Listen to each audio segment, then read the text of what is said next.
কথিত আছে প্রায় 450 বছর আগে বৈষ্ণব ধর্মপ্রচারে ভারত ভ্রমণে বেরিয়ে নদীপথে মালদায় এসেছিলেন শ্রী চৈতন্য। কালিন্দী নদী বেয়ে তাঁর নৌকো সন্ধেবেলায় কোতোয়ালির ব্রাহ্মণপাড়া পার হচ্ছিল। এরপরেই তিনি নেমেছিলেন ব্রাহ্মণপাড়া ঘাটে। কিন্তু ওই পাড়ার মানুষ সেই রাতে তাকে আশ্রয় দেয়নি। কাজেই তার পরম ভক্ত রাধানাথ চৌধুরীর ভিটে থাকা কদম গাছের নিচে ঠাঁই নিয়েছিলেন মহাপ্রভু শ্রী চৈতন্যদেব। এরপরেই ওই বাড়িতে রাধানাথ বাবু প্রায় 425 বছর আগে চৈতন্য মহাপ্রভুর মন্দির তৈরি করেন, যেখানে আজও নিষ্ঠা সহকারে মহাপ্রভুর আরাধনা করা হয়।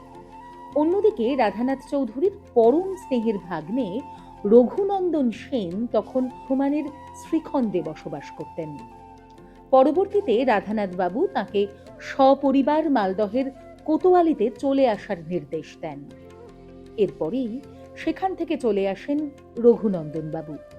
মালদহে চলে আসার পর রঘুনন্দন বাবুর ছেলে যদুনন্দন একদিন রাতে মা দুর্গার স্বপ্ন দেখেন। তিনি দেখেন মা দুর্গা কোতোয়ালি সেন বাড়িতে পূজিত হচ্ছেন।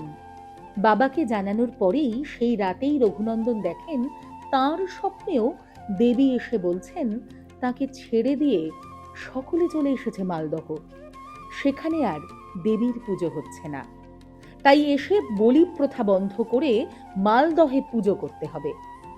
ফলো করুন বর্তমান।